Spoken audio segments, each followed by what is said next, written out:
Senator Bernie Sanders of Vermont. Very good to have you on the show, sir. Good to be with you.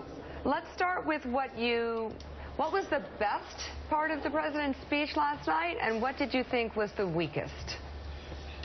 Well, I think the best part was the president's recognition that, in fact, we are in much better shape than we were 6 years ago when Bush left office and when we were losing 700,000 jobs a month. I think the weakest part is that there was not a full recognition that while we have made enormous progress, the reality is that real unemployment, Mika, is not 5.5%, it is 11%, including those people who have given up looking for work and are working part-time. Youth unemployment remains 18%, and as part of a 40-year trajectory, the American middle class continues to decline, and we need very bold action. Looking at those numbers, and also let's add wages to the pot here. And has the president proposed anything that can actually address those two issues that will actually get through Congress, that will pass, that he can agree with Republicans on? Well, the question is whether the Republicans will agree with the American people. The American people are very clear that we need to rebuild our crumbling infrastructure. And if we do that, we can create millions of decent-paying jobs. The American people are pretty clear that college today is unaffordable and that we need bold action to make it more affordable.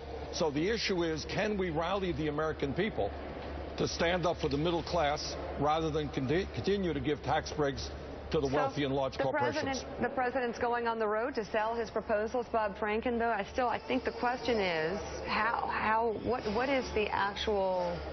What can get done? What is actually going to get through this? Senator, the impression people get is that nothing is going to get through. You have all these proposals that are made, and then you have a rejection of them by the other side, which is the Republicans in this case. Why even bother with these proposals? Why not come up with more limited ones that at least can start the ball rolling in the right direction? Well, I think the answer is that the country faces very, very serious problems, and they need serious solutions. The Republican proposal is to cut Social Security, cut Medicare, and give tax breaks to the rich. I think what our job is to rally the American people to give the Republicans something they have got to move forward on, because that's what the American people want. But Senator, let me repeat what the Republican point of view, which is if you in fact come up with policies that are unfriendly to what they call the job creators, the expansion is going to stop. Yes, that's called trickle-down economics, what the first Bush called voodoo economics, giving tax breaks to the rich and large corporations and miraculously you create jobs. There is no historical, factual foundation for that point of view. It is a wrong point of view. Sam Stein. Yeah, there was a bit of a contradiction that liberals pointed out to in the wake of the speech, which is that speech largely focused on middle-class economics, contained within it a line about pushing these trade authorities, these trade agreements with China, for instance, and other countries. It has obviously progressives like yourself very worried, in part because there's very little transparency about what's in these deals. Let me ask you, Senator, what would you need? What kind of assurances would you need from the administration to get on board something like granting him trade promotion authority and these deals specifically? Well, when Mika asked me what one of the weak points of the president's speech was, I would say it was the Trans-Pacific Partnership.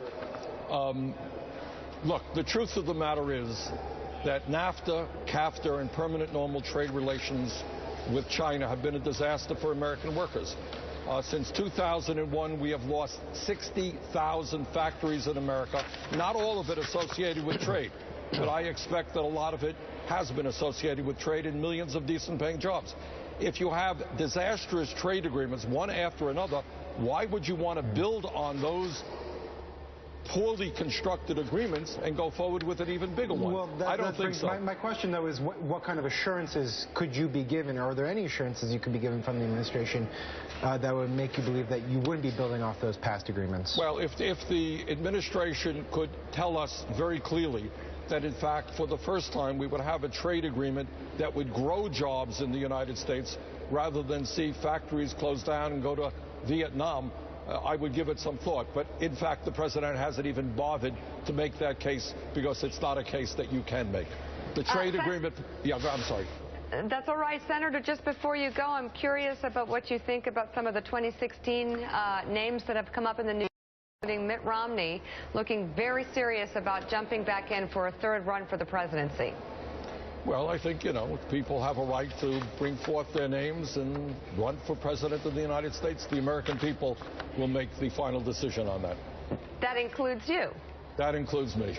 All right. Senator Bernie Sanders, thank you very much. That does it for Morning Joe. The Rundown picks things up in just a moment. Have a great day.